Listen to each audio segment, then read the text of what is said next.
Ask every time, I'm sure it'll get annoying. All Alright, are we ready? We're ready. Okay. So this is an interview in the case of State versus Paula Huff. My name's Colleen Kenny, I'm the assigned prosecutor. We are in the 18th floor, in an 18th floor conference room of the Pima County Attorney's Office. The date is July 10th, 2013. It's approximately 3:09. Present are myself. Her last name is spelled T-H-O-E-N-E. We have Ms. Huff present. She's representing herself. We also have Officer, is it Zeiss or Zeiss? Zeiss. Zeiss. Last name spelled Z-E-I-S, and also present is Ed Salgado, who's an investigator with our office. Before we start the interview, when I arrived at the conference room, Officer Zeiss had a copy of a report. Initially, our office had checked for any supplemental reports, and the information we had was that there was no report existing at that time. Based on the date of the report, it looks like that came in after our request. So what I've done is I've made a copy of that. I've provided a copy to Ms. Huff. She's had an opportunity to review that.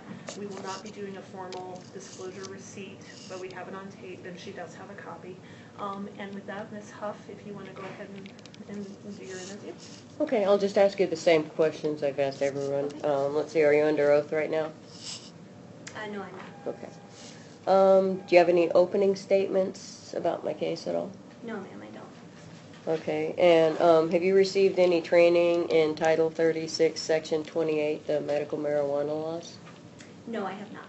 Okay. And how long have you been participating in raids like the one that took place at my house on January 10th of this year? I don't necessarily participate in those particular raids. I can tell you how long I've been a police officer, if that is helpful to you. Is that what you're asking? Well, let's see. Well, I was just wondering if, so you're not normally called to the Counter Narcotics Alliance raids? Typically that day, I was just assisting the detective from the Counter Narcotics Alliance. That's not my specific assignment. Okay, all right. What do you normally do? At the time, I was assigned to what is known as the Community Response Team. It's basically an investigative unit that conducts surveillance and assists in helping sometimes the Counter Narcotics Alliance. We also conduct search warrants of our own from time to time. Okay. And let's see, do you normally audio record your calls when you go out? Do you normally have My calls or my contacts with people? your contacts with people? Typically no, unless I'm interviewing them. Okay. And did you record anything from the raid that was at my house? Did you? No, ma'am, I didn't. Nothing? Okay. Let's see. Do you remember what we talked about on my porch? I did. Mainly, we were talking about plants, botany, and your degree from the U of A. That was mainly what we talked about. That and the jury nullification. Yes. You remember that? A little bit, yeah. Okay. Mm-hmm. I wanted to get the jury nullification thing on record because, do you know what that is?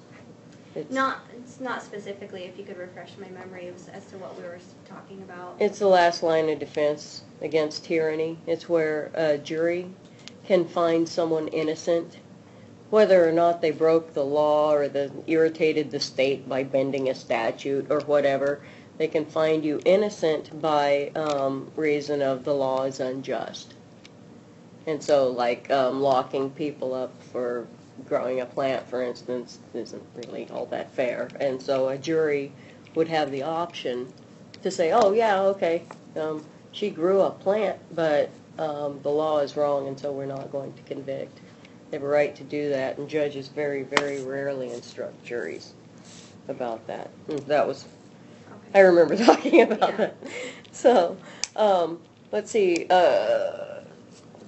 do you happen to remember who radioed in my medical marijuana card number to verify the number? I do not. Okay. And, well, with what you do, is having a medical marijuana card probable cause for checking for compliance with medical marijuana laws, Title 36? I don't know. I'm not aware whether or not that's probable cause. Okay. And I ask everybody this, so, have you ever lied under oath? No. Okay. Have you ever been dismissed, suspended, disqualified from a case, or had a case dismissed, including on appeals, due to lying?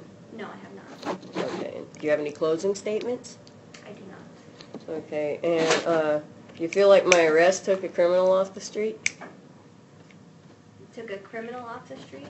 You think that by them arresting me, do you think that took a criminal off the street? I guess it would depend what you define as a criminal. And a criminal is someone who creates victims, who victimizes others. Are there victimless crimes? Actually, victimless crimes are, that's the fraud of the court. They're normally tried under what's called statutory jurisdiction, which is non-existent. It's supposed to be, it's statutory law under common law jurisdiction, and under common law jurisdiction, which is what we are under, one of the main principles of common law jurisdiction is no victim, no crime. And I happen to have, the judge in this case, Eichelberry, did admit to common law jurisdiction at my last hearing. So that's why I asked that stuff. And let's see, if you had it to do over again, would we be here right now? If we had to do what over again? The whole thing, the raid on my house and everything and all that. Well, I'm sure that you read through my report, and basically I was called over there to assist other people. This was not my investigation. I was basically following the orders of my superiors, so I was basically just doing my job at the time. It wasn't my decision whether to arrest you or to let you stay at your home, so I don't think I can really comment on that question. Okay, that's just something I was asking everybody. I think that should be about it. Okay, and I think Colleen probably has some questions for you.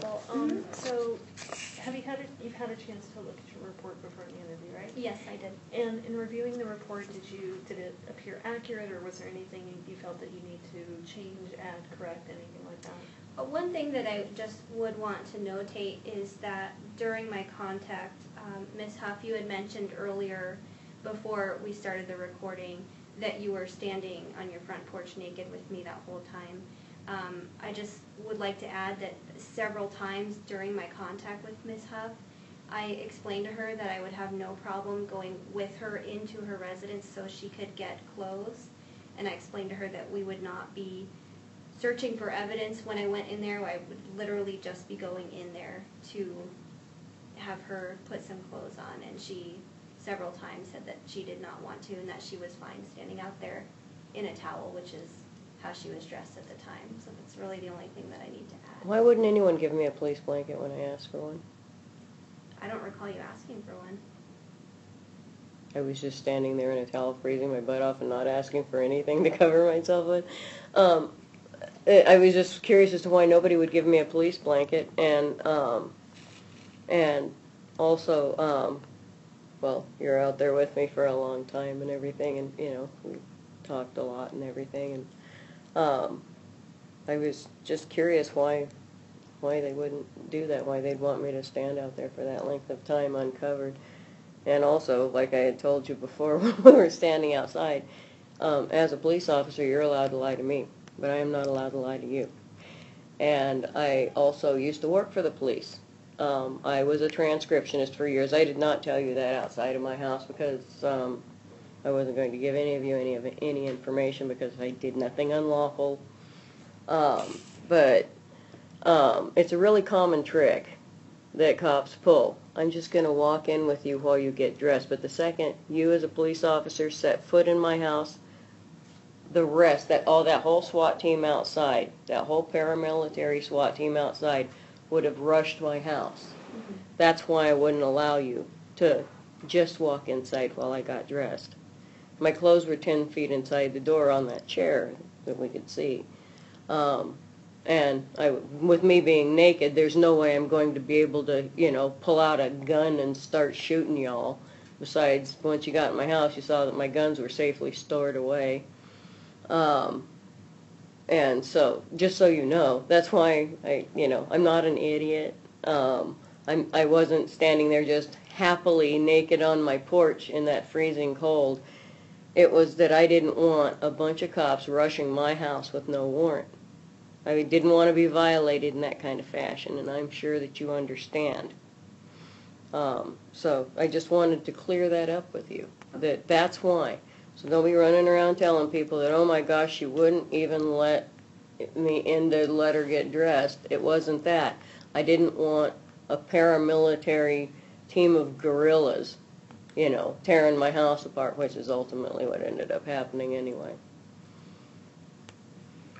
So just to kind of follow up on that, and this is an interview just into your involvement and everything like that, and I understand that you can't give us any information about what anybody else was thinking or what their intentions were or anything like that. But just with regards to what the two of you have been discussing, just to clarify, did you have any intent to use this as a ploy so that you could then, as you said, bum rush the house or let other officers into the house without a warrant or anything like that? No, absolutely not, because the thing is that even if I had gone in, that does not give anybody else a reason to go in. Nobody else would have been able to at that point have gone inside. If somebody had tried to, you as the residence owner could have said, nobody else come in here. I would get to pick and choose which cops got to go in my house? Correct, until the search warrant was obtained. I disagree with that. I mean, everything I've ever, from working with the cops before and everything, that was one thing that they used as a ploy. That's a real common ploy. I mean, you may not have been planning that, but I'm sure somebody had said, hey, you might be able to go in there with her, and then the second you walk in, you might not even know it. So you're going to be rushed. My house is going to be rushed the second you set foot in it. And, I mean, I know that as a pure matter of fact from my work experience. I have this unique work experience that normally you guys don't come across that often in your line of business. Okay. So, before we wrap up, did you have any other follow-up questions you wanted to ask or anything? Just one that just kind of... This doesn't really have anything to do with the case against me, but I'm just curious as to whether you know which one of the cops stole the porn DVDs from my office. I work for the company where I work is it's an adult film production firm. They do fetish pornography films. And 7 of our DVDs went missing from the shelves, and they did not show up on the return property sheets. I gave that list to Sergeant Lopez in Internal Affairs. So if you want to know which ones they are, I'm not going to sit here and give you the titles because they're fetish. They're kind of comical sounding. And. To my knowledge, ma'am, nobody, when I was there, nothing was taken of that nature when I was present. So. Yeah, that was one thing that really bothered me at first, because after spending an hour and a half unclothed on my porch, then to go to my place of business where we produce fetish pornography and to find these fetish porn videos missing, it was really, really upsetting for me. I'm sure you can understand. That was almost like being assaulted. That was a real violation to me. I was thinking, after seeing me naked for that long, I think that may have made the difference between, hey, porn DVDs and hey, porn DVDs,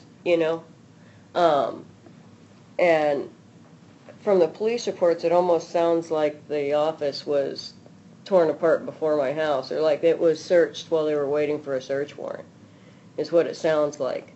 And so, if that's the case, then that means the porn DVDs went missing before I was naked on my porch. I was just trying to clarify, what order this happened in, because it was really, that's something that still kind of bothers me in the back of my head a little bit. It's not the fact that the inventory's missing, lost money or anything. It's the fact that it's fetish pornography, and I just spent an hour and a half naked on my porch. And so that's just one of those things that I'm sure you guys are women, you understand. So. Okay. So, unless anybody has anything else to clarify or ask, we've talked about your report. What we'll do is we'll go ahead and have the recording transcribed, and if you'd like a copy of the audio, I'm happy to bring it to a desk or send it to you. Okay. But once we have the transcript, if you have a chance to go ahead and review it, make sure there's nothing that's transcribed improperly, nothing that was taken out of context, anything like that. If you could let us know so we can make those corrections, we'd be happy to do that. Okay, great. Okay, so if we're all good, we can go ahead and go off tape.